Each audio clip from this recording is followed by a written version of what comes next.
Hi, my name is Angie with Angie's Quilting Studio, and today I want to take you along with me while I make this free pattern from Art Gallery Fabrics, and it is called Mountains. And like I said, it's a free pattern. I'll link the where to get the pattern below, but we're gonna go ahead and make this today.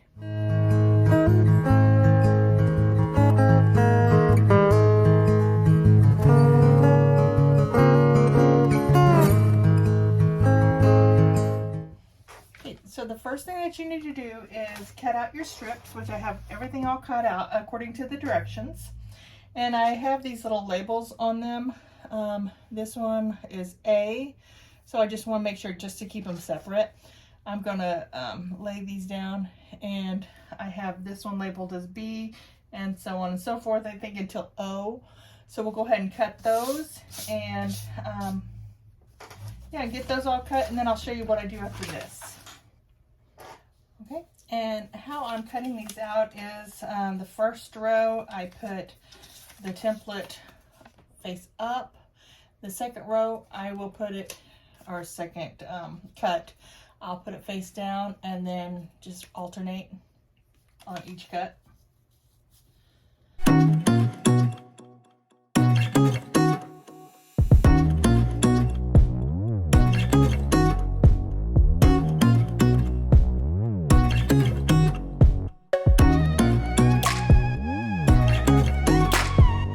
I got all of the fabric cut and just separated by letter. I went ahead and put a label on each one of those so I wouldn't get them confused. And now I am just going to put them on my design wall the way they should be laid out, and then get to sewing.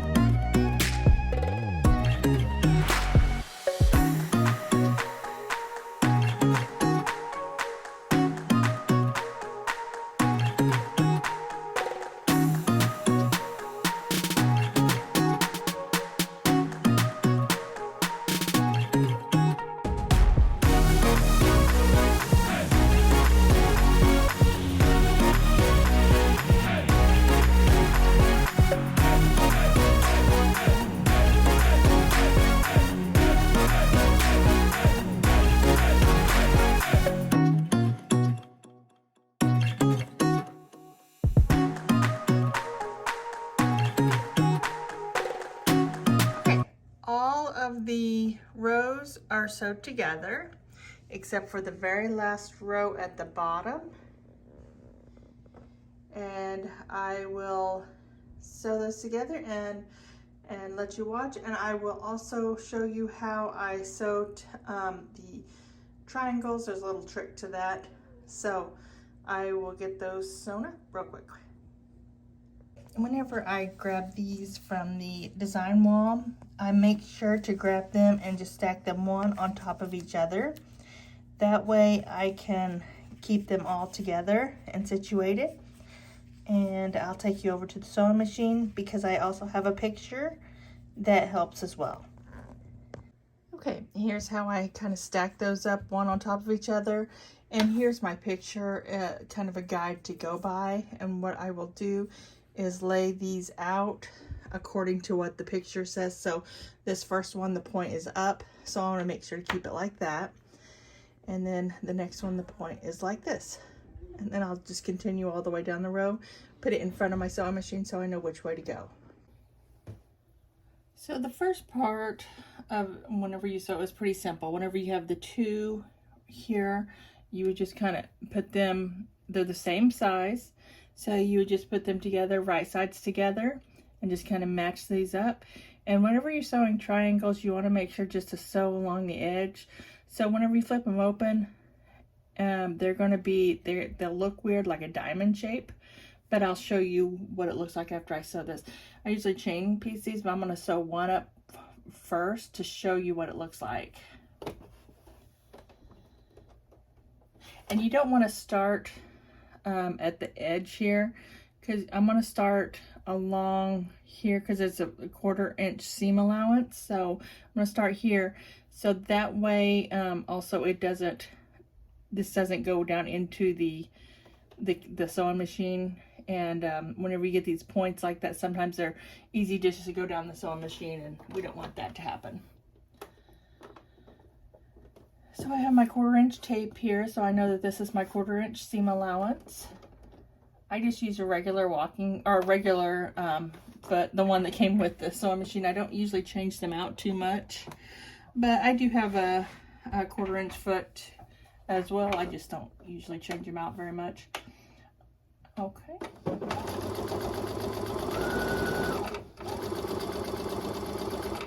And you want to kind of, you can pin that if you want. I did pin several times and I kind of stopped. But if you pin, the thing about with these, they're bias edges. So these part right here, the long part, that's bias. So it stretches a lot. So if you're not careful, whenever I was going through, I was kind of pushing down on here rather than pulling. Because if you pull, it distorts them. What I mean by bias edge is this is stretchy, but if you go from here to here, it's not. This is like the width of fabric or whatever. So, and I usually, like I said, I usually chain piece, and I'll show you that in a minute, but I'm gonna show you what this looks like. Okay, I usually trim those off. Okay, so I'm gonna press these seams to one side. I usually press them to the left, or sorry, to the right. But this is what it looks like, and you're thinking, oh, what am I going to do? It looks funny, but really, whenever you put it like this, you'll notice that this one goes up and this one goes down. So then you're going to start with the next one. But I'm going to go ahead and chain piece these real quick.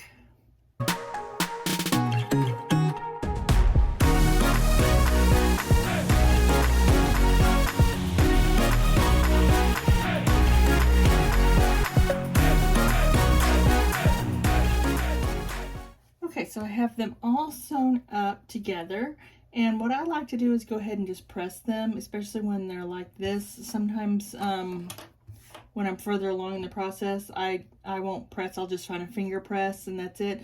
But this, after I do these two, it just seems like they fit better to sew the rest of them after they've been pressed. So I'm going to go ahead and do that real quick. And when I say that I press my seams, I don't mean that I iron them. I don't go back and forth, because if I do that, especially with that being bias, I stretch it out. So I just kind of I push them down with my fingers, and then I'll just lay my iron on there for just a couple minutes until they're nice and flat the way that I want them. Sometimes if they don't get nice and flat, I'll spritz them with some Best Press that I purchased, and then just kind of run my iron over there. And if I really is a stubborn one, then I use my clapper. So I'll just put that on there, and it collects the heat off of there and makes them nice and flat. Okay, so another trick to these triangles is you want to lay them out exactly like your picture shows. So before you sew them up, you want to make sure that they're laid out exactly like the picture shows. So what I'm going to do is find the one that's pointed up. And so I see there's one right here that's pointed up, and this one is pointing down. So that's the one I'm going to put first. And then I'm just going to go down my stack, and I'll lay them out exactly the way it is, all in front of me. So I want to make sure that I put everything all seamed up together. So if I'm going to lay them like this, I want to make sure the seams are exactly like that. Exactly like that. So that way I know that this one will go next.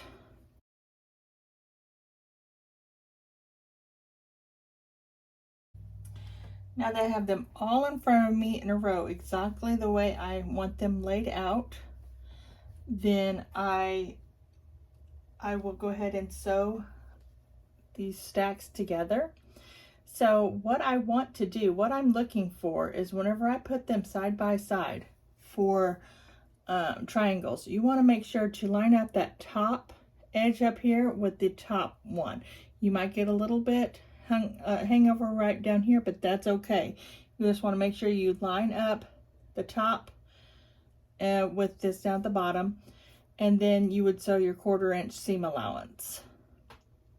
And I'll show you with a couple more too, because they're kind of interchangeable. They're a little bit different, each one, so I'll show you with a couple more after I get this one done.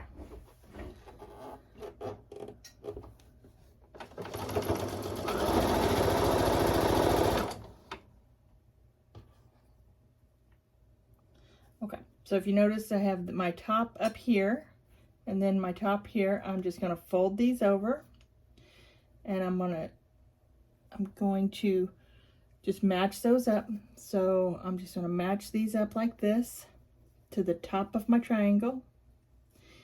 And then this one, it's going to be folded, or it's going to be over a little bit, and that's okay. We just want to make sure we match those up.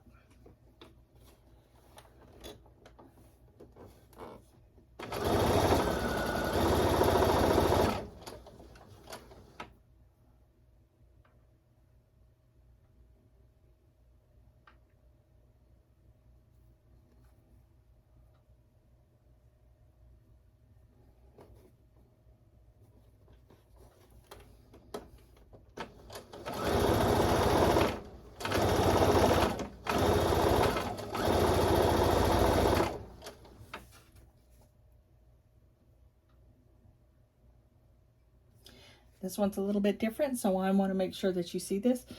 The point is down here on this one. It kind of just depends on where you sewed them before. So I want to match these points up. The bottom, that's this one, it's the dog ears.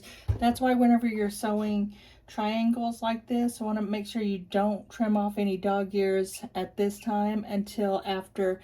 And by dog ears, I don't know if you can see that right here. Wait till after you get them all in a row, and then you can trim up your dog ears. But for now, that's what you're going to use to line up your triangles.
Okay, and this is what I meant by chain piecing. So you'll have all of these and just kind of cut them off. And at this point, I either finger press or I take them over to the ironing board table to press those. I think I'm gonna just go ahead and finger press these for right now. And I'm gonna start lining them up again. Okay, I got them all laid out again exactly the way I want them. So I have a group of 4, and I'm just going to do the same thing. I'm just going to lay that one over top of the other and just line up my edges here with my points, and going to sew the 4 together to get me a group of 8.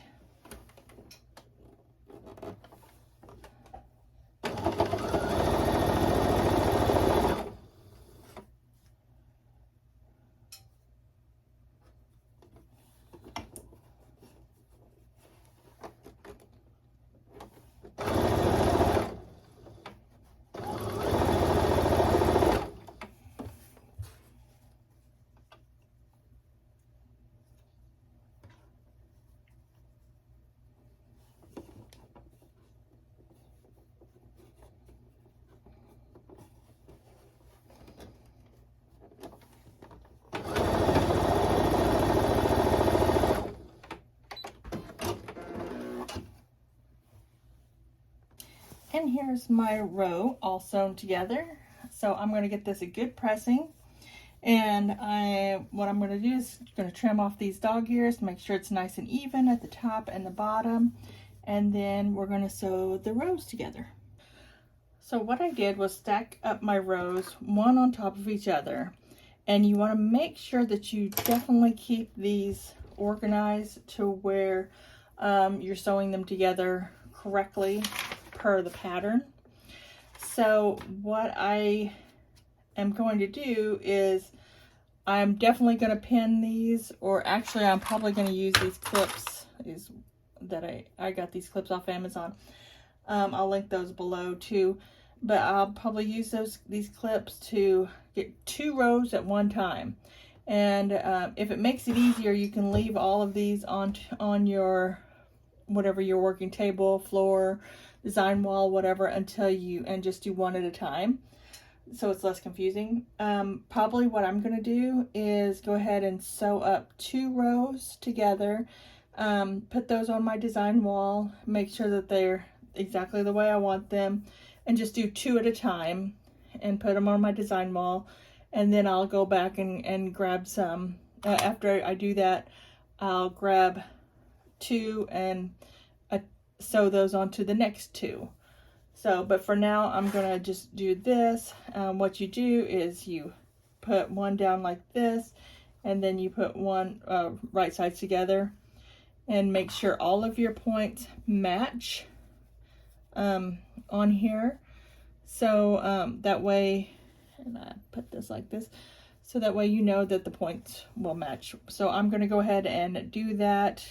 Clip all of these together, make sure my points match, and sew those all together. Now that I have them sewn by 2s, I'll go ahead and sew those together and make one complete unit. Okay, everything's all sewn together, and I will be trimming up the sides and putting a border on, and then showing you when it's done. And here's the finished quilt top. I still need to quilt the back, so I will actually do that next week. I'll put the batting and then the back on it, but this is the finished top. So I think it turned out pretty good. The triangles are, if you attempt this yourself, the triangles are very difficult, especially for a newbie like me. So just fair warning. Just make sure you go slow. Use some of the tips that I gave you, and you should be just fine. But yeah, I really like how it turned out. The pattern is just for the inside here for the mountains, and I just added a couple of borders, the white and the black. And let me know what you think down in the comments below. Thanks for watching. Bye.